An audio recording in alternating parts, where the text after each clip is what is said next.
My Good name is evening, Dr. everyone. Roksolana.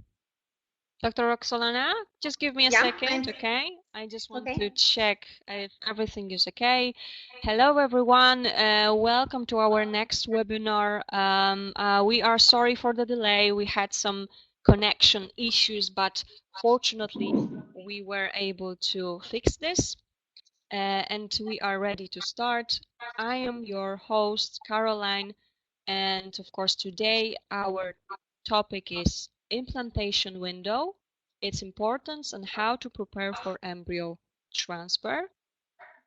And I would like to tell you that today Egg Donation Friends has invited Dr. Roksolana Semchyshyn. She is from the Intersono IVF Clinic, which is located in Ukraine.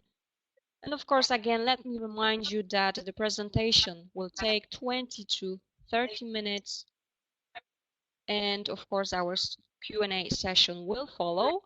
The event will be recorded, so again you will be able to view the recording after next day probably. Okay, it will be published online.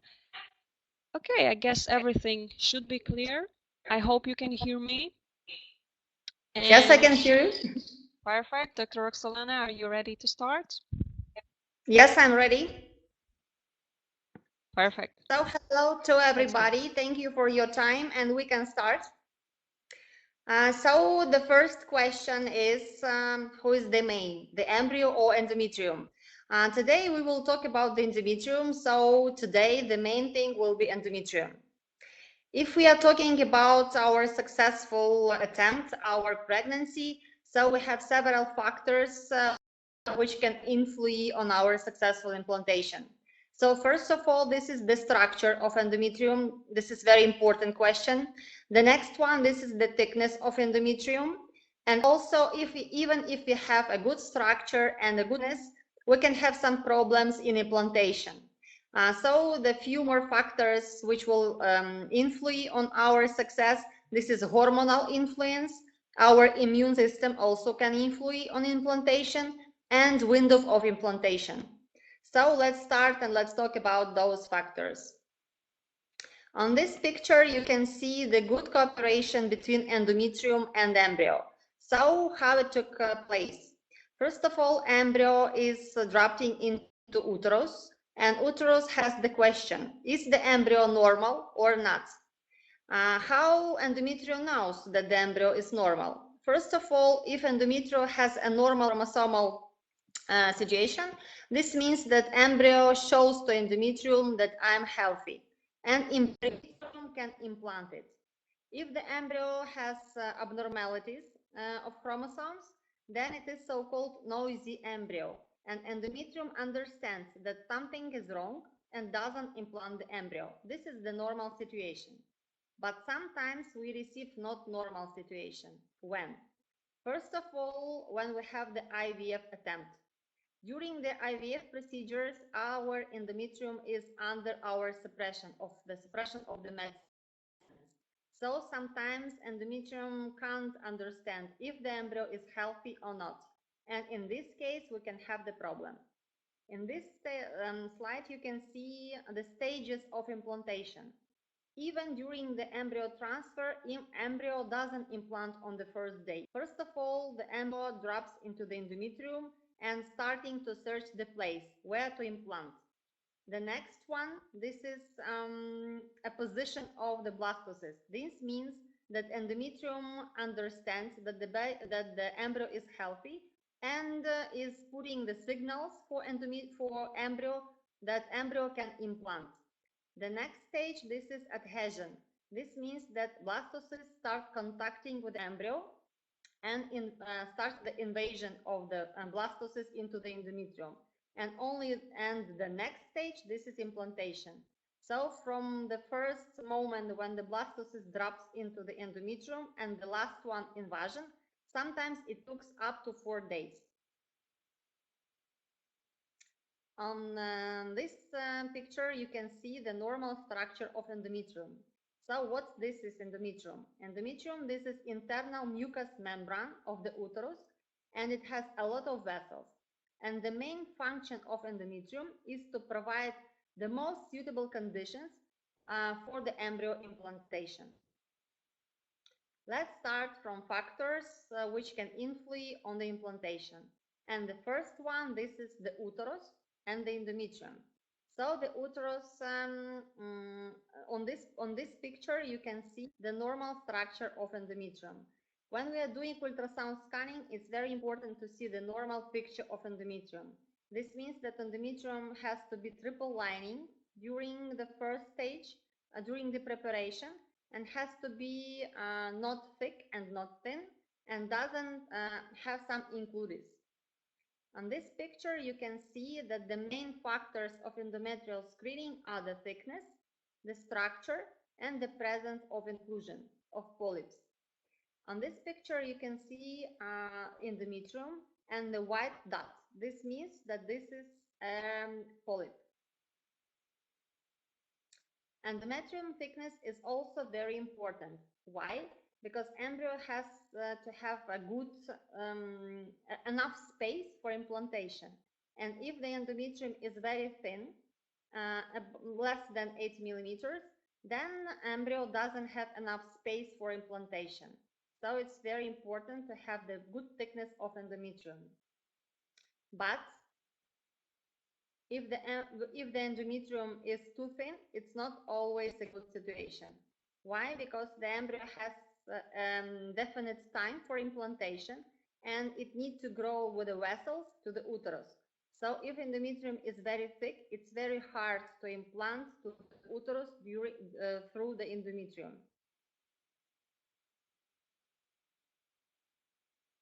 On this picture, you can see the polyps. This means that endometrium has includings in it. Why it's bad? Because during the implantation, the inner part, the endometrium, has to be without includings. Because these includings, they influence on the implantation, and those polyps can affect the embryo and cause that the embryo just doesn't implant on that endometrium.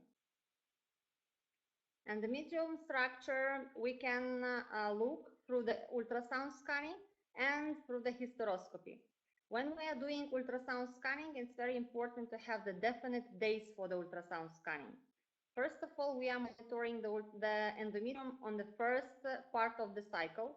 This means that we are doing ultrasound scanning on day 10 or day 11 of the cycle. On that day, we can see the picture of triple lining endometrium, and we need to have the thickness between 8 and 14 millimeters. If we see some includes in the endometrium, we need to diagnose what is this. And the best option for diagnosing this is hysteroscopy. This is a procedure when we are using camera and we are into the uterus with those camera. So we can see by eye what is going on inside the uterus. Hysteroscopy is good enough when we see includings, and we can use diagnostic, hysteroscopy like diagnostic, and also we can use hysteroscopy for treating. If we see includings inside the uterus, we can remove them. But hysteroscopy is not good for all patients. Mostly the hysteroscopy is good when we have one negative attempt. It helps us to understand what is going on inside. But there is no evidence that hysteroscopy is a benefit for all patients undergoing IVF. And the highest success rates are when IVF cycles is provided within 1 up to 3 months after hysteroscopy. On this page, you can see the normal structure of endometrium and so-called pinopodias. This means that those cells are responsible for the implantation of the embryo. So we are talking about the window of implantation. What's this? Window of implantation, this is the time frame when endometrium is the most receptive to blastocyst implantation.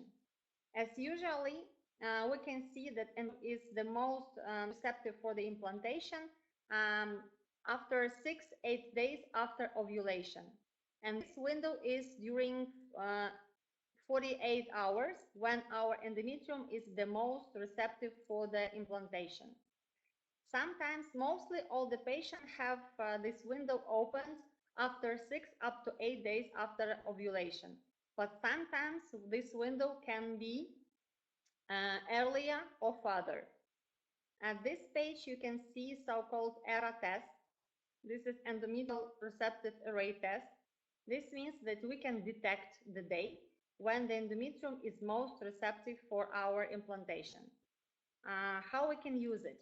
When the patient has negative attempts, several negative attempts, and when we have a good quality embryo, this means that maybe something wrong is with endometrium. So we prepare patient like for the embryo transfer, but we don't do the embryo transfer, we do the biopsy of endometrium. When we receive the biopsy, the material of endometrium, we are detecting the genes which are responsible for the implantation. And we receive the day when these genes are active. So we can have several results. We can have result that the endometrium is receptive. This means that when we will do the embryo transfer exactly on that day, our endometrium will implant the embryo. We can receive pre-receptive endometrium. This means that we took biopsy and endometrium is not ready for the embryo still. So we need to do the embryo transfer a few days later. And if we receive the result that endometrium is post-receptive, this means that our endometrium is not ready for the embryo transfer because this window was opened a few days before. So it means that we need to do the embryo transfer a few days before. Is our body baby friendly? This means that not only endometrium and uterus is responsible for our pregnancy. The main system which is responsible for our pregnancy, this is immune system. We know that immune system, this is the system which is like a bodyguard of our organism. This means that bacteria or virus, when dropping into our organism, meets with immune system. And its immune system is defecting us from those negative attempts of bacteria and viruses. And we have so-called NK cells, which means natural killers. And those natural killers are responsible for our immune defense. This means when in our organism is a viruses, NK cells are protecting our organism. Also, in our organism, in this picture, you can see that the NK cells are responsible for our immune system defense during the pregnancy. Our pregnancy, this is conflict situation for our immune system because the embryo, this is not our cells. This is like an enemy for our immune system. And our immune system needs to be suppressed during the pregnancy. So if we have very high level of NK cells in our blood, this means that our immune system doesn't work correctly and it will be very aggressive for our pregnancy. How can we detect this? We have test which is called immunogram. This means that we can detect the level of NK cells in blood, or we can detect a level of NK cells in endometrium. If we are talking about NK cells in blood, we do the blood test and detecting the level of those NK cells in our blood. This shows us the activity of immune system. And also we can have the coherence of the helpers and the suppressors. This is also the cells which are responsible either for our immune aggressive system or for our defense system. So when we do immunogram, we can understand if our immune system works correctly or not.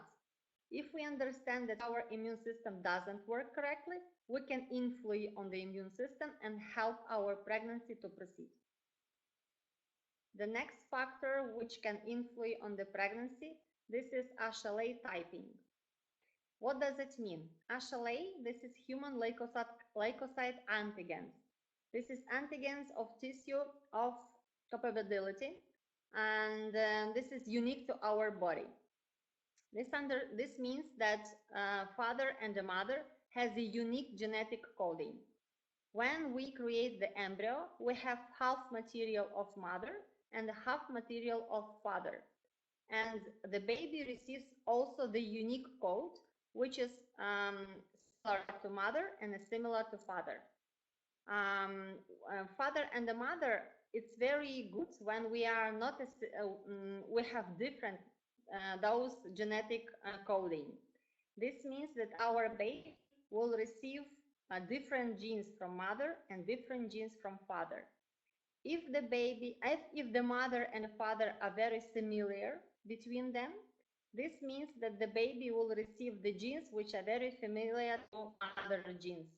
And immune system will react on those cells like a mother cells, but a little bit like oncology, a little bit changed, and will attack those cells, and the pregnancy won't proceed further. The next very important thing, this is our thyroid gland.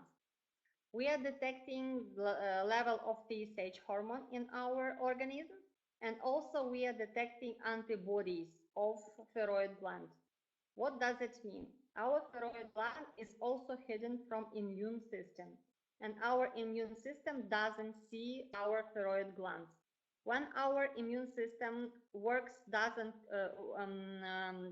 work correctly, this means that immune system starts to see our thyroid gland and starts to attack our thyroid gland.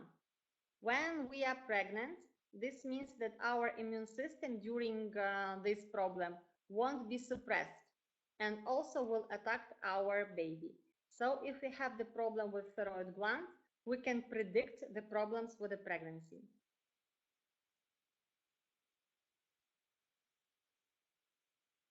So these were the main factors which can influence on our endometrium receptivity.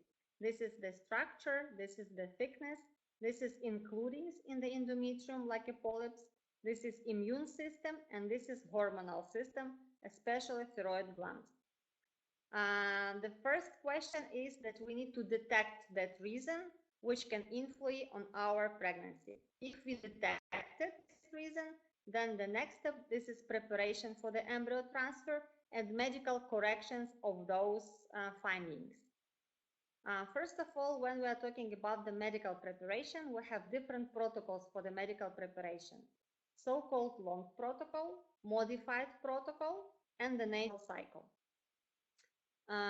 Also very important, this is ultrasound monitoring during the preparation of endometrium. And the next stage, this is hormonal monitoring during the preparation to the embryo transfer. Let's start from the protocols. So-called long protocol. This is the golden standard of preparation. Why it is so-called long protocol? Because it takes a longer time to prepare for embryo transfer.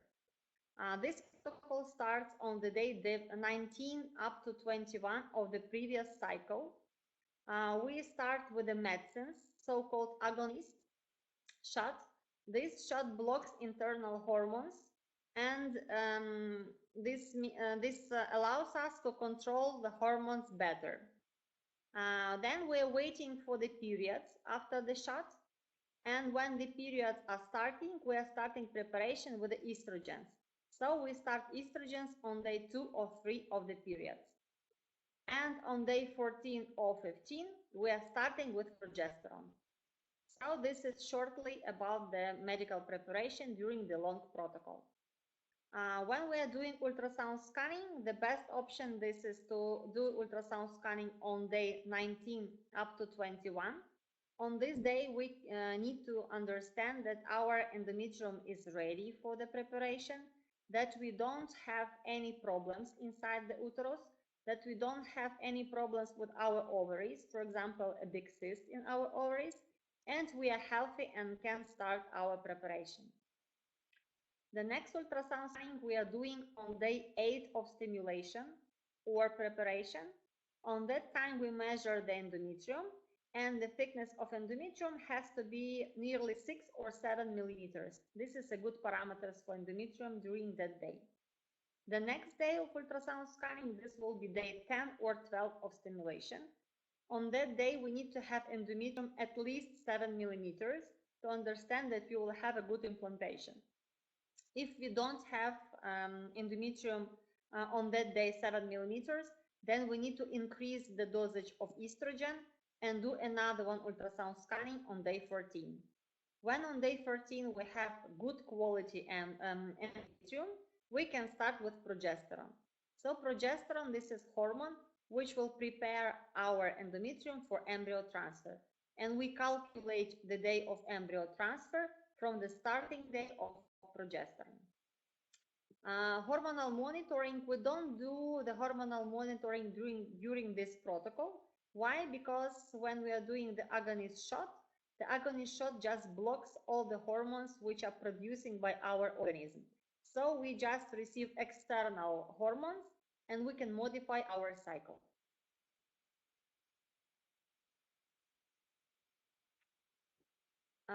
The next protocol, this is so-called modified protocol with estrogens. So this protocol is good for the patients who had a thin endometrium in the previous protocols. Sometimes when we are doing the injection of agonist, we have thin endometrium and we are trying to increase the dosage of estrogen, but we don't have the result. So we have still thin endometrium. So the next one cycle, we will start with without agonist. We will start with a day 2 or 3 of cycle only with estrogens. Ultrasound monitoring is the same. So we do ultrasound scanning on day 2 because we need to understand that endometrium is good, that we don't have any cyst in our ovaries. The next one will be the same, day 8 and day 10. We measure the thickness of endometrium and it has to be not less than 7 millimeters. If it is less than 7 millimeters, we proceed with estrogen up to day 14. And if on day 14 we have a good quality endometrium, then we start with progesterone. During this protocol, we need to monitor our hormones because they were not suppressed by preparations, so they can influence on our stimulation. First of all, we monitor such hormones like FSH, LH level before we start, and progesterone level on the day 12 or 14. Why we need to measure progesterone level before we start with progesterone? Because progesterone level has to be in a low point, less than 1.5. Why? Because if you have a higher level of progesterone, this means that our endometriums have started the preparation for the implantation before we are ready to give him the embryo. The next protocol, this is so-called natural cycle. This natural cycle we are using for the patients who don't want to take the medicines or who have a thin endometrium before, who are flexible, because during this protocol we are just monitoring the natural cycle and doing the embryo transfer during your natural cycle.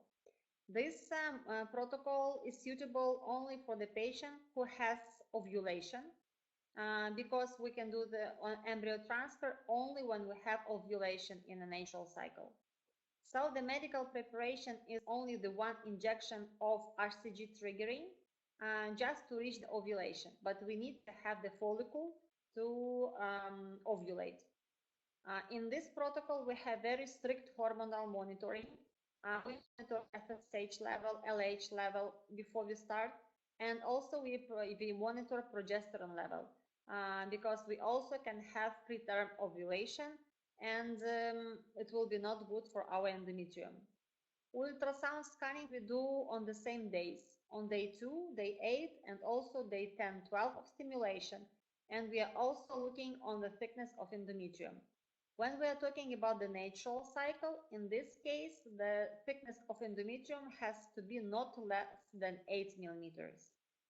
And we are monitoring also the ovulation, because only from the date of ovulation, we can predict the date of embryo transfer. In this case, patient has to be flexible because sometimes we can have the embryo transfer on Sunday or Saturday or a day off, so it's very difficult to plan in this cycle. If you are talking about those three protocols, the most suitable for us, for doctors, this is a long protocol, because this protocol is the more planned protocol out of these three protocols. We can plan the date of embryo transfer, we can plan your cycle, we can plan the dosage of the medicines, and we can plan it even in 3 months. If you have a natural cycle, we can't plan, because we don't know when will be your ovulation for the 3 months. So what is important? First of all, important is to choose the correct protocol. When we are choosing the protocol, we are collecting the information about the previous attempt of the patient. We are correcting the information about the thickness of endometrium in previous protocols. Also, we are looking on the dates available for the procedure. For example, if the patient is working, it has a very short time for embryo transfer, so we need to plan it. Also, we are taking into account her starting hormone levels and, for example, does the patient has the ovulation or not. So the next important thing is to follow up with all medicine. It's very important to understand then that if we are prescribing some medicines, then they all play a role in our stimulation. For example, if you have 3 tablets of estrogen, this means that this dosage has to be taken. Because if we will use the lower dosage, we will not receive the endometrium that we want. The next point, very important, is to follow up with correct dosages. This means that we kindly ask not to change the dosages that we recommend. The next one point is to follow up with all scans that we prescribe. Why? Because it's very important to understand if our endometrium is growing or not. Because if our endometrium is not growing correctly, we need to increase the dosage. And if we will miss the ultrasound scanning, then we will miss the information about the thickness of endometrium and we can't change our dosage. Sometimes we have, if we are missing the ultrasound scanning, we have very short time to increase our endometrium. So it's not a good situation when we miss our ultrasound scanning. Also, very important is to do ultrasound scanning with photos or to do ultrasound scanning at clinics which are doing IVF procedures. Why? Because if we are doing ultrasound scanning in doctor who is understanding what endometrium has be during the stimulation, it's very important for us. Because sometimes we receive the reports from the patient without photos, and it's written that endometrium is 8 millimeters. And when patient comes to our clinic for embryo transfer, we can see 6 millimeters. So it's very important to have the photo fixation of ultrasound scanning, that doctor can understand that that thickness was on that day of stimulation. And the last but not least point is to believe in our successful result. Because if the patient is convinced that she will be pregnant, I think this is the half of our story.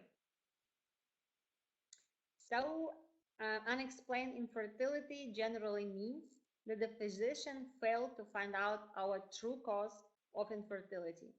And I'm also convinced in this, that so-called unexplained infertility, maybe 5 years ago, it was 20% of our cases. Nowadays, it is decreased to 5% of cases, because nowadays we have a lot of instruments of detecting the factors who can influence on our success. And we are doing all the best just to decrease all the factors and to have our successful attempt.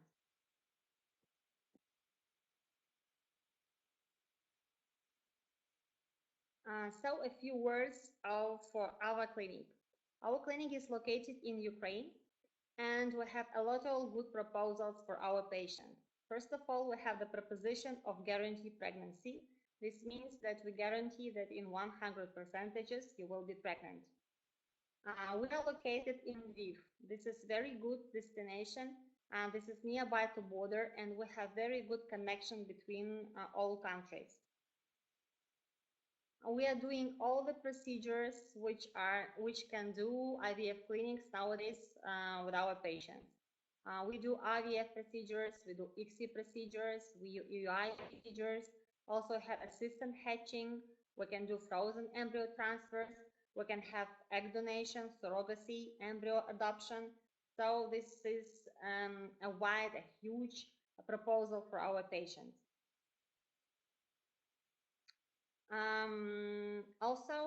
We have egg donation programs. In Ukraine, this is illegal programs, and we have very good advantages for the patient because we have more than 450 egg donors in our database. Also, all of them are with proven fertility. This means that all donors have already born their babies. You can visit our site and just have information about our clinic. Thank you for your attention, and if you have questions, I am ready to answer them. Thank you, Dr. Roksolana, for the presentation. And of course, we will be able to move on to our Q&A session. Let me see if we have any questions already. I do not see any questions yet, but a few people here are typing, so let's wait. Yes, okay, we have another one.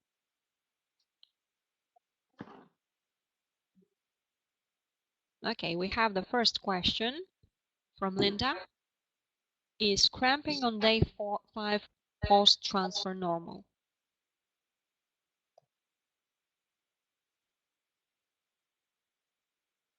Dr. Roksolana?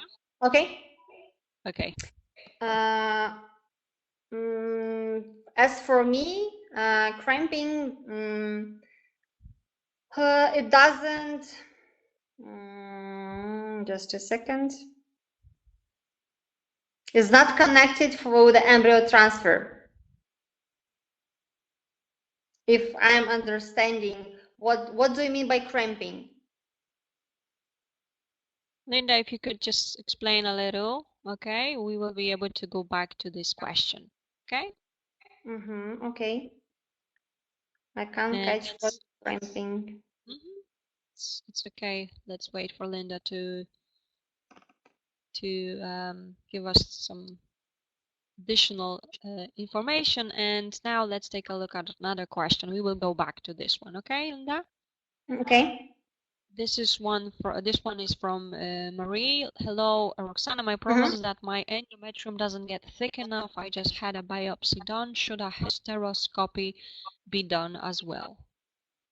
If we have not enough thickness of endometrium, hysteroscopy will not help us. Why? Because hysteroscopy is a diagnostic just to see what is going on inside and not to correct the thickness. Hysteroscopy can show us the polyps, can show us includes inside the uterus, can show endometrium, but not help to do endometrium thicker. What can we do? We have two options. First of all, we can choose the protocol without agonist. So we can try not to suppress your organism and to start with estrogens. Also, nowadays, we are using the medicine which can stimulate endometrium growth. This is a growth factor, which we are inputting into the uterus, and endometrium is starting to grow. We use those factors maybe a few days before the embryo transfer, 2 or 3 days before. In Europe, this is so-called napogen. This is growth factor, which we input inside the uterus. When we are inputting, then we do ultrasound scanning in 2-3 days, and we can see that 1 millimeter or even 2 millimeters we can receive the growing of endometrium. Okay, perfect. Thank you for explaining this. And let's go And back to also, the first. Okay. once again, and if we have also, we can have thin endometrium when we have inflammatory process at the endometrium. So maybe the option is when you receive the results of biopsy, just to understand what is going on inside the uterus. If we have inflammatory process, we can just correct the inflammatory process inside the uterus, and maybe we'll receive the normal thickness of endometrium. All right, perfect. Thank you. And let's go back to the question from Linda. She has asked, is cramping on day 5 post-transfer normal? And she added, yes, cramping after she means after embryo transfer. I can't understand what is cramping. It's okay then. I guess we will need to. It's fine, of course. Linda, if you could just, I will be able to simply check with the doctor later on. Okay, we will double check it for you, and we will get back to you. Okay. And let's go to the next question. In the meantime, okay, we have another question. Are there any food or drinks that help to thicken the lining? No, sorry for that. There is no any food or drinks that can help us to thicken our lining. We understand that some food are with estrogens, but this is like a legend more than really help us. Okay, thank you. We have another question. Could you please explain why polyps does IVF attempt create polyps? Oh, okay. IVF attempt can't create the polyps, but if you have very small polyps inside the uterus, during IVF procedures, we use hormones in a higher dosage than your organism provides. So sometimes when we are using IVF protocols with the stimulation, we can see that the polyps are growing. So the polyps can grow during IVF procedures. What is polyp? Polyp, this is changed cells of endometrium when we have abnormal growing of endometrium cells. They are dividing not correctly, and in that place, when we have the division of the cells not correct, we have multiplying of those cells, and those cells are growing into polyps. Polyps, this is not correct dividing of the cells. Okay, thank you.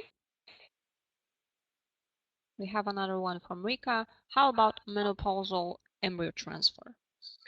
So menopause, this means that our organism produces the hormones in a correct way, but still our uterus is ready for implantation if we will provide the uterus with the normal hormones. So if we have the menopausal patients, we just work with them with the long protocols, and we prepare at first for maybe 3 or 4 months then with the estrogens, prepare the endometrium, prepare the uterus for the normal cycling on the hormones, and then we can start with IVF procedures with a long protocol, and we can do the embryo transfer. Okay, perfect, thank you. Another one from Anna. How soon after IVF procedure women may fly back home? After IVF procedures, we recommend on the same day stay at the clinic. After the embryo transfer, we recommend to stay 1 hour at the clinic, and you can fly the next day. But sometimes patients are flying the same day. Okay, thank you. And I believe Linda has added something to the question. She means, just let me go back. Cramping similar to period cramps. So we had the question here, cramping on day 5 post-normal. So she means cramping similar to period cramps. Yes. Sometimes, you mean the uterus cramping? Okay. Normally you don't feel the crampings of the uterus, but sometimes if you have very painful periods, this means that the uterus cramps. After embryo transfer is not connected with the crampings of the uterus. Uterus, this is the muscle, and for a muscle, this is the normal situation when it's cramping.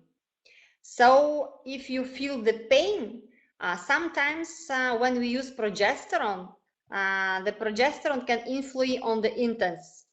So sometimes these painful feelings, these are not due to uterus, but due to intestines and due to the reaction on the progesterone. All right, perfect, thank you.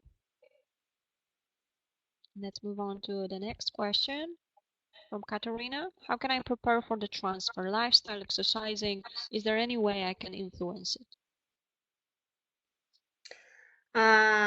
First of all, you need to rest. You need to have a good mood, because this is very important to have a good psychological condition and to be convinced that everything will be okay. About the lifestyle, I understand this is not a good option for the lifestyle during the preparation to IVF attempt. And that's all. You need to take vitamins, you need to be active, and you need to have a normal weight, because also if you have a big weight, this is not good for our IVF attempt. Okay, perfect, thank you. Is the window of implantation measures from first day of cycle or first day of progesterone? We measure the window of implantation from the first day of the progesterone. All right, perfect, thank you. We have another question from Maria. On day 20th after embryo transfer, is it normal to have a small bleeding 2 days in a row? After embryo transfer, you get the small discharges maybe a week after embryo transfer. Why? Because during the implantation, when the embryo implants into the endometrium, we can have some brownish discharges. If we have a good implantation and we, after 14 days after the embryo transfer, we are doing the HCG test and we understand that we are pregnant. If we are pregnant, the bleeding is not normal. When we have the bleeding, this means that that something is not good, and that the embryonic sac is not good implanted into the uterus. So in that case, we recommend to have more slight regime of style life, don't have intercourses, and to take some medicines just to prevent from the bleeding. Okay, fantastic, thank you. We have another question from Thomas. We are interested in the surrogate program. Will all the tests mentioned here be done on the surrogate mother, example, ERA test? No, we don't do ERA test for the surrogacy mother. Why? Because surrogacy mother has already her babies, yes, so she don't have infertility problems, and we understand that there is no problem in receptivity of endometrium. We are doing for our surrogacy mothers. We monitor the hormones, we monitor the immune system, we monitor her general health, but not ERA test. Perfect, thank you. From Justin, we have this time the question: do you recommend clients stay in the Ukraine for the complete cycle and 2-week wait? If not, what are your recommendations, please? It depends from the patients. If we are talking about frozen embryo when we have, for example, egg donation programs, or we have embryo adoption, this means that the main process will be only during the embryo transfer, and before the embryo transfer, this is only preparation and ultrasound scanning. So we can do it distantly. We are preparing for protocol, and you are doing at your country ultrasound scanning and just sending it to our doctor. If we are talking about fresh stimulation, this means that you will be stimulated. We have also two options. If you have the opportunity to buy medicines at your country and to have ultrasound scannings at your country, you can do it at your country and come here only for the egg collection or for the embryo transfer. If you don't have the opportunity to buy the medicines at your country, then you need to be here. But we also have the option that we can help you with the medicines. We can prescribe it, and with our prescription, you can go for the pharmacy and to have the medicines. All right, thank you for this. And we have another question. Do you know how long the window of implantation lasts from suggested time of your test? Up to 48 hours. If we are doing the ESHRE test, we are doing it as usual on the day 6 of progesterone, and we receive 3 variants. Either endometrium is receptive. This means that we can do the classical embryo transfer on day 6 of progesterone. If we receive that endometrium is pre-receptive, this means that we need to wait 1 more day. As usual, they are writing how many days to the embryo transfer they recommend, 1 or 2. If this is post-receptive endometrium, they also sign the time, how many days you need to do the embryo transfer before the test. Okay, perfect. Thank you. We have another question. If you are on a long protocol and after stopping OCP, you get your period earlier or later than expected by the doctor in your protocol, what happens then where all your scans and flight are booked in advance?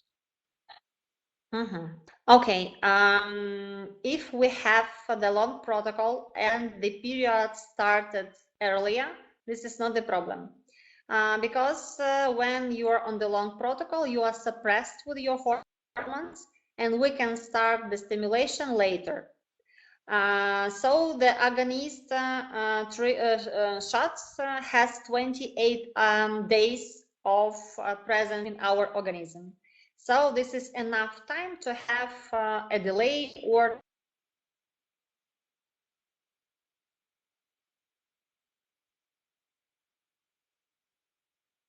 Hello? to start earlier the stimulation. Okay. So then our embryo. Hello, yes, can you you hear me? disappeared for a minute, but everything is okay now. Hello. Yes. Sorry. You missed I talked about the earlier starting of the periods. So if you have the periods, this is not a problem because we can start the stimulation later. Agonist shots, this is continuous, are present in our organism for 28 days. So we can start the stimulation earlier or later. This not making big influence on our stimulation. If you have a delay of the periods, we plan the embryo transfer in 14 days of preparation. But we see that from 12 days, this is enough for endometrium to grow. So we have 4 days to move with our stimulation. If we have a delay for 4 days, this is not a problem. If we have a delay for a week, then it can be a problem because we need to move our embryo transfer. Perfect, thank you. And we have another question from Jennifer. I have high NK cells and poor egg quality, and I'm going to use egg donation. How will this affect HLA antigens and the receptiveness of my endometrium? If you are going through egg donation programs and you have high NK cells, we recommend to use intravenous immunoglobulins. What is this? This is the medicines which influence on the immune system. When immunoglobulins go through your blood, they just contact with NK cells, and NK cells start attacking those immunoglobulins. And during this, your pregnancy starts to implant and starts to grow. If we're talking about immunoglobulins, then we have no influence of antigens because we are using immunocorrecting therapy. And also we have problems with HLA antigens only in a 2.3% of the patients. So it's very rare problem. So the chances that our donor egg, women, our donor and the husband will have the same ESHRE antigens is very low. Okay, thank you. And what treatment do you suggest for high NK cells? We use intravenous immunoglobulins. Okay, thank you. And in your guaranteed program, do you offer it till the heartbeat? How many weeks pregnancy? How many trials? For our guarantee program, we have 3 attempts. We are offering till the heartbeat also, and this is the 6 weeks of pregnancy. Perfect, thank you. And we have another question from Justine. Will you be at the fertility show in London in November? We will be in a COGI conference in London in November, like a doctors, but not on the show. Okay, thank you. We have another question. What TSH level is required in order for implantation to occur, and also what TSH level is necessary for pregnancy to continue and be sustained? This is, for us, TSH level is suitable less than 3. If we have the mark of TSH level higher than 3, even 3.5, this is the option for endocrinologists to lower the level of TSH. Okay, thank you. Do you wait until blastocyst to transfer, or do you transfer before? If so, day 3 or before? Earlier we did the embryo transfer on day 3, but nowadays mostly, maybe 98% of our transfer, this is day 5 blastocyst stage transfer. Why? Maybe a few years ago, there was an idea that the mother, this is the best option for the embryo, and if we have the poor quality embryo or we have very few embryos, then it's better to have day 3 embryo transfer than to have day 5 embryo transfer. Nowadays, we understand that on day 3, our embryo is not in the uterus, it is still in the uterus tube. And the situation in the uterus tube is quite different than in the uterus. So it makes no sense to put the embryo on day 3 into the uterus and to say that it's better condition for the embryo. So we prefer to stay on blastocyst stage embryo transfer. In this case, we can understand that we have the good quality embryo, then we receive the good quality embryo, and we have the chances for the implantation. Especially in the male factors, because during when we have the problems the sperm quality, the male factors start to affect the embryo on the day 4. And if so, we can have the good quality embryo on day 3 and then receive the bad quality embryo on day 5. So our policy is just to wait and to understand that we are putting the quality embryo inside the uterus. Okay, thank you. And we have another question from Marcella. Do you use progesterone injection or suppositories or both? What is your opinion about using meprodnisone without immunological testing? Sorry. Okay, the first question, we use progesterone injection and suppositories both. We use in the morning injections, and at the evening we use suppositories. Injections we can have intramuscular or subcutaneous. Nowadays we have very good medication, so named Prolutex. This is progesterone which we use subcutaneously. So we have done so painful feelings when we use intramuscular progesterone. About methylprednisolone, we don't use it without immunological testing. Okay, perfect. Thank you. We have another question from Natasha. I am losing my pregnancy on and donor always at week 5 to 6. Is this stage related to endometrium receptivity? No, if you're talking about the receptivity, this means that we have no implantation. When we have pregnancy lossing at the terms of 5 or 6 weeks, in most cases, this is either bad chromosomes, either immunology factors. Okay, thank you. We have another question from Sandra. Do you do the endometrial biopsy to do the histochemical tests on the biopsy tissue? This test may show endometrial inflammation not recognized during the hysteroscopy.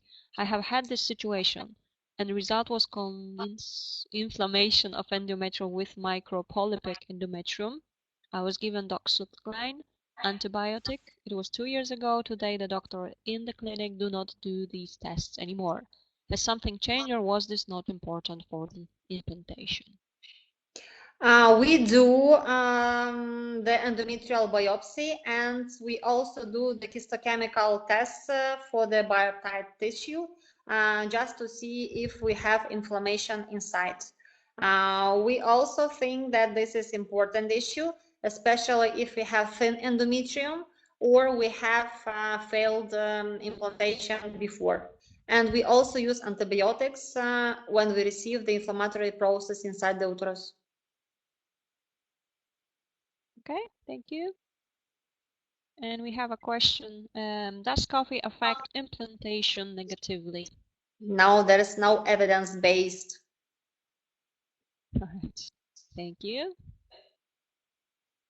From Nadine this time, what do you do with immunological problems? Do you use tacrolimus or only interlipids, I guess? If we have immunological problems, we can use several options. First of all, we can use methylprednisolone. This is hormonal medicines. Also, we can use intralipids or we can use intravenous immunoglobulins. Intravenous immunoglobulins, they are the most expensive, and prednisolone, this is the cheapest one. So intralipids is between them, but the most effective, this is intravenous immunoglobulins. Okay, perfect. Thank you. And let's take a look at the question from Sandra. What test do you use to determine the implantation window? Is it ERA or ERMAP? Are these tests different? Which is better? In Ukraine, we use electronic microscopy test. We are searching for pinopodias, those cells which are responsible for the implantation. And we also receive the answers if the endometrium is receptive or not, and when those pinopodias are present in the endometrium. When we are doing electronic microscopy of the endometrium, we do biopsy, but we do 3 biopsies on the day 6, on the day 8, and on the day 10 of progesterone. So it's a little bit longer than ERA test. When we are doing ERA test, we also can do ERA test in Ukraine. Then we do only 1 biopsy on the day 6 of progesterone. And we receive not pinopodia, we receive the information about expression of the genes which are responsible for the implantation. The difference is between the information that we receive. In the ERA test, we receive the information about the genes which are responsible for the implantation, and in electronic microscopy, we receive the cells which are responsible for the implantation. Okay, great, thank you.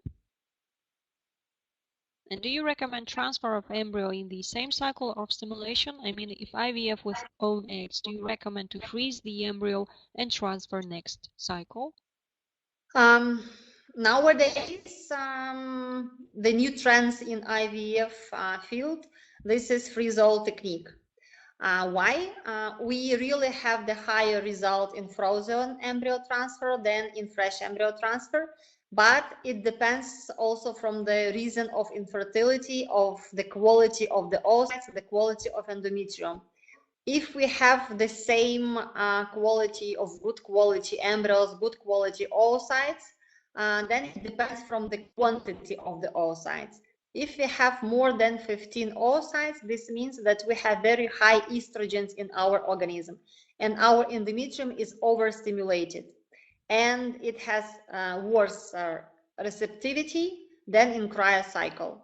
So in case that we have or high progesterone before the egg collection, or we have more than 15-20 oocytes during the egg retrieval, then we prefer also freeze-all.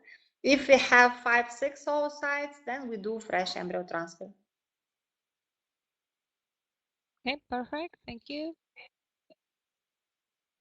And let's have another question. I've tried short protocols and the biopsy came back normal. Could you please repeat the name of the medicine that will help the growth of thin endometrium? Napogen. The Perfect. name of growth factor, this is Napogen. Okay, good. And from Anna, sometimes my periods start after I fly. Does it mean that I can lose pregnancy if I fly? Is there any possibility to be sure that it is safe? During the IVF procedures, during your natural cycle, you have your hormones, which are affected by nervous system. So if you have a stress, your hormones also react on that stress, and you can have the possibility to have disorders in your cycle. When we are doing IVF procedures, you have blocked your hormones, and we are inputting our hormones in the stable dosage. So you can't receive those drops of the hormones due to the stress. Therefore, you can fly and everything will be okay. All of our foreign patients are flying and everything is okay. All right, thank you. I would like to get hyaluronic acid in the knee for injuries for the inflammation in the knee to go down. Is it okay to get a frozen egg transfer only a few months later? Yes, hyaluronic acid doesn't influence on the embryo transfer. Okay, thank you. The question is only in your general condition. If your inflammatory process allows us to do the embryo transfer, then yes. But hyaluronic acid doesn't influence on our processes. All right, thank you. Does exercise during IVF attempt affect the implantation? I like training, but I get advice to stop training during IVF attempt. Do you advise that? We also advise to stop the training because when you train, you scrump your uterus. And during the implantation, it's better to have relaxed uterus than scrumped. Because when we have contractions in the uterus, the embryo can move through the cavity, and sometimes even can drop into the uterus tube, and we can have extra uterus pregnancy. So it's better to have to be relaxed during those 2 weeks after embryo transfer to have better chances. But there is no evidence and no investigations which shows that training or without training is better for the implantation. All right, thank you. And we have a question from Sandra. Do you do the endometrial scratching during the pill cycle, which is a cycle before the real cycle? For instance, in case of cryotransfer, does it make sense? Is it effective to do the scratching in the cycle when the anticonceptive pill is being taken? About the scratching, contraceptive pills and scratching also, they do not correlate. We use contraceptive pills just in case to have your cycle planned, and that's all. About the scratching, we don't use scratching in all cases of frozen embryo transfer. Why? We use scratching only in that cases when we have thin endometrium, when we have negative attempts, and when we have suppressed immune system. Why we don't use scratching for all patients? Because if we have aggressive immune system, scratching can even affect implantation but not help. Okay, thank you. From Natalie this time, can you have too much progesterone post embryo transfer affect implantation? During IVF attempts, we have the standard progesterone dosages after the embryo transfer. They are checked by numerous investigations, and those level of progesterone can't affect the implantation. Okay. The progesterone is for implantation, just to support the implantation. All right. Do you recommend immune test before IVF attempt? Yes, we do immune testing for all our patients before IVF attempt, even before the first IVF attempt. In Ukraine, the patients are paying for their IVF attempts by themselves. So our main thing is to detect all factors, the most that can influence on the IVF attempt, and just correct them. So our patients are all doing immune testing before IVF attempt. Okay. Thank you. From Sandra, which protocol do you recommend for cryo transfer with a donor egg? For us, long protocol, this is the golden standard, but we need to understand that each patient is individualized. So if we understand that the patient had the problems with the thickness of endometrium and had thin endometrium before, then make no sense to have the long protocol. If we understand that the patient has a good endometrium and the agonist shot will not decrease the thickness of endometrium, then it's better to have the long protocol. All right, thank you. How long does the different 3.75 milligram shot works? For how many months or cycles?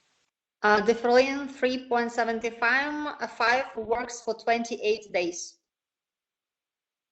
Okay, perfect, thank you. And again, from Sandra, I had a Differlin shot end of August and was told the shot is still working and will still be working end of November. Is that true? It can be true if the dosage was 12. Okay, thank you. What is Bioven used for and when should it be used, before or after ET?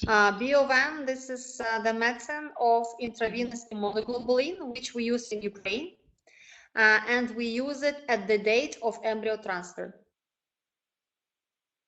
Okay, perfect, thank you. From Katerina, I'm 29. Infertility is caused by a male partner. How many blastocysts do you recommend to transfer at once? We always discuss the quantity of embryos with the patient during the embryo transfer because it depends on the quality of the embryos and the age of the patient and the situation also with her weight. For example, with her pathology, if she is healthy or has additional pathology.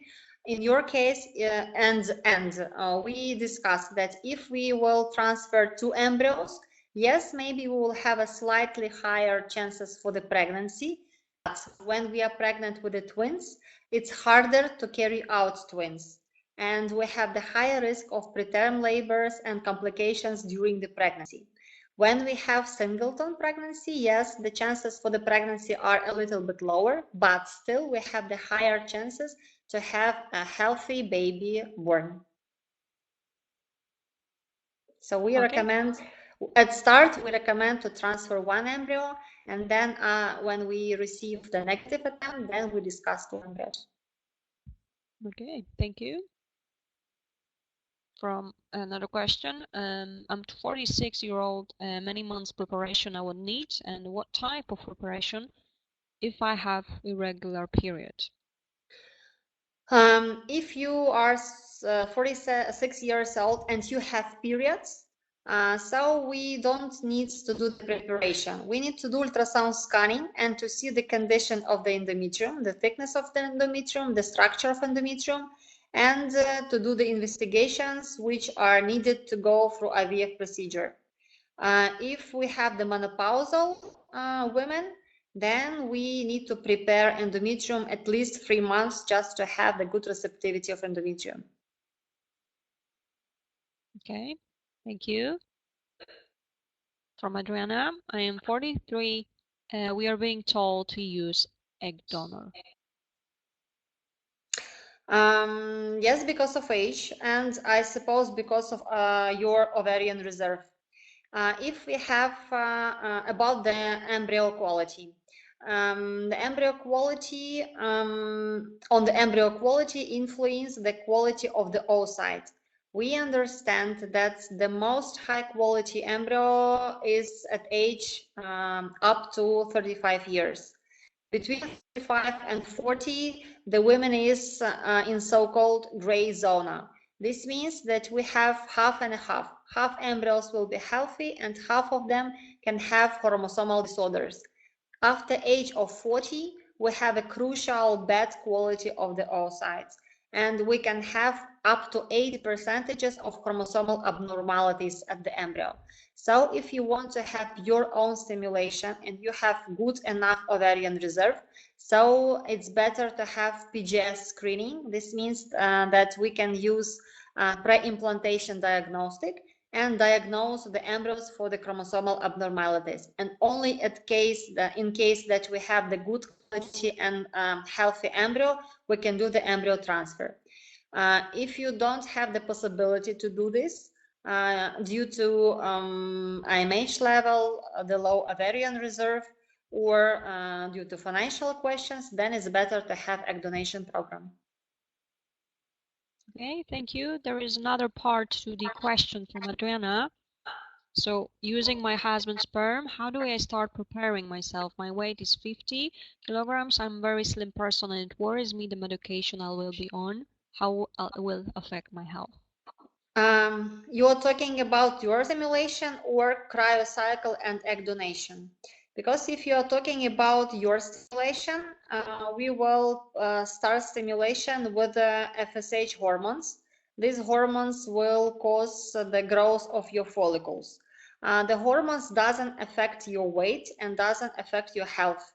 These are the same hormones which are producing by your organism, but we input them in a higher dosage. So your organism is producing for one follicle and we will input for 10 follicles. So these hormones, they doesn't affect the weight, they influence only on the follicle growth. If we are talking about cryocycle and not your ovary stimulation, so you will be taking only estrogens and also in the low dosages. So those medicines also can affect your weight. Your weight can affect only what you are eating, and that's all. All right, thank you. And from Dion, if I have polyps, is it practice to do an endometrial scrape, and how long is it before attempting IVF? If you have a polyps, the best option is to remove them. You can use the option of hysteroscopy for removing the polyps, and the best option is to do IVF attempt in the next cycle after hysteroscopy. The maximum, this is up to 3 months after hysteroscopy. Okay, thank you. What is the chances of uterus with adenomyosis? It depends what type of adenomyosis you have, how it is spread over the uterus. When we have adenomyosis, it slightly reduces our chances, but it has the straight correlation between the stage of adenomyosis and the pregnancy. Okay, thank you. Do you do intralipid infusions in your clinic? As I was advised by a clinic coordinator that you do not have that in your offer, but you use Biovan instead. Yes, we use Biovan instead because we have a higher results, better results on intravenous immunoglobulins than on the intralipids, and that's why we're using Biovan. Okay, thank you. How about painkillers with pregnancy? We can use aspirin during the pregnancy when we have a pain. It depends what kind of pain you have and why you feel the pain. Okay, perfect. Thank you. What is the name of the immune test to check immune system? Immunogram. The test name is immunogram. And we are searching for NK cells. Or maybe you have a separate test for NK cells. In Ukraine, we don't have the separate test for NK cells. We have the general immunogram in which we detect NK cells. Maybe in your country, you have just NK cells testing. All right, thank you. We have another question from Maria. I have done the pregnancy test, which is positive, but because of the bleeding happening now, shall I go to emergency and have a checkup, or what shall I do? If you have a positive test, then first of all, yes, if you have a severe bleeding, you do need to go to the emergency and to have the stop bleeding tablets. And the next step is to double check the RCG level and to understand if it's growing or not.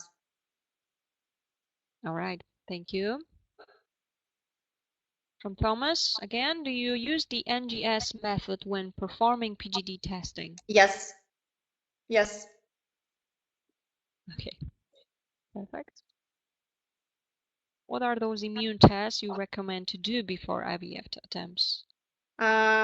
In the common, it depends from in the base. If you have only the first attempt, we recommend to do the NK cells testing and to screen thyroid glands.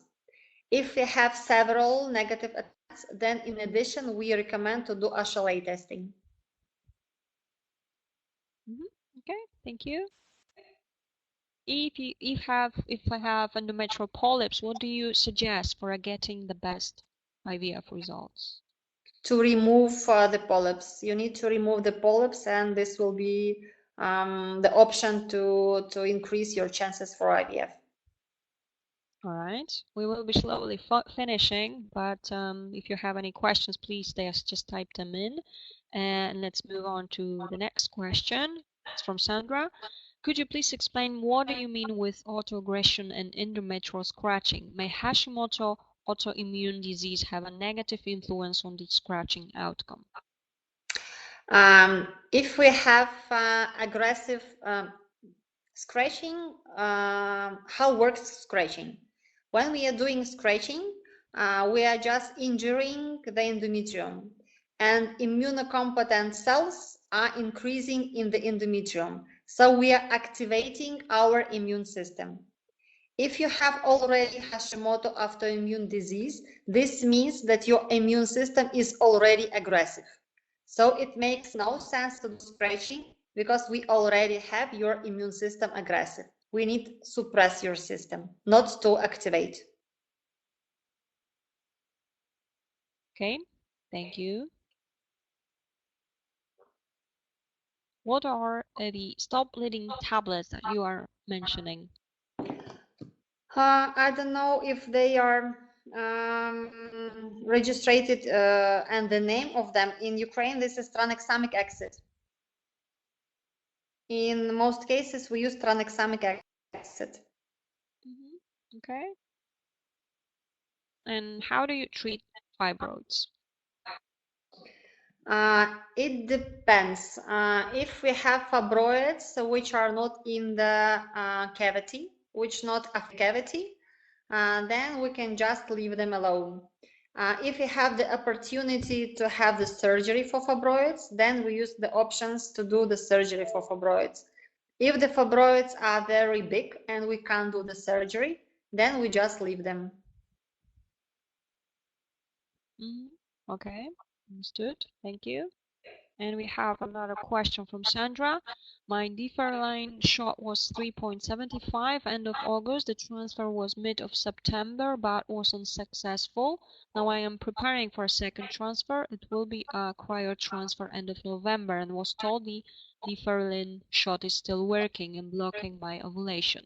I will not only take estrogens and progesterone in this transfer cycle. Now I am taking the contraceptive pill. In the instruction to the medicamentation is written that the deferline is working for 28 days. And when we are planning the cycle, we are calculating that deferline is working for 28 days.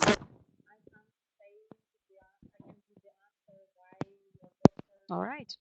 Thank you. Okay, that will be our almost last. That we have 2 questions left, okay, and we will be finishing. So let's take a look. You mentioned not to have any size before transfer. Does it matter with donor eggs? If you have the small sized cyst, no. If you have the big sized cyst, it can influence, because if you will give estrogens, it can slightly grow. So it's better not to have the cyst before the stimulation, or if you have a cyst, not more than 3 centimeters. Okay, thank you. It will not influence the stimulation, the endometrium, but it can just grow and cause the problems after you will be pregnant. All right. Fantastic, thank you. And a question from Jennifer: do the ERA tests act as a type of endometrial scratching? If I have been recommended to do ERA test, but I have high NK cells, is this likely to cause a problem? In your case, ERA-test, this is diagnostic. So if you have negative attempts, we need to understand what is going on. So in your case, you need to choose, or you have a risks or you have a benefits. In your case, ERA-test is a benefit because you will know exactly the situation, what is going on with your endometrium. Also, ERA test is like a scratching, because you are putting inside the catheter and doing movements inside the uterus, trauming endometrium. But you can use the option that you will do ERA test, and then you can just 1 month have a rest and have the program on the next cycle. In addition, if you have a higher NK cells, we can use Biovan, intravenous immunoglobulins, and just correct the influence of immune system. All right, perfect. Thank you. Okay, Dr. Roksolana, we have 2 more questions. Okay, so let's try to go with them. I'm ready to answer the questions. You can move on. Perfect. Perfect. So this one is from Mercy. Do you accept semen from UK if partner is not able to travel to Ukraine? Yes, we have our courier service. Even we can propose you the option that our courier will come to the clinic, take the sperm and bring it to Ukraine. So that's not a problem. All right, perfect. And the last question for today: have you had successful pregnancies with women like me with thin endometrium at your clinic? Yes, we have several cases when we have very thin endometrium. We have one pregnancy at endometrium 5. One pregnancy it was in endometrium 5.5, several with endometrium 6. So sometimes if you have a good structure, good triple lining endometrium, but thin, sometimes we are doing embryo transfer just to understand. If it's your maximum and we can't receive the higher one, or we really have the problems. All right, perfect. Thank you. And I believe that will be it for today. I would like to just simply remind you that, of course, if you will have any other questions, please just type them to patient@eggdonationfriends.com. We will be able to forward those questions to the Dr. Roksolana, and when she will get back to us, we can, of course, get back to you. Okay? I think that will be still okay. Yes, right? You can use my email, and you can type all the questions either to them, either to me, and we will try to answer all of them.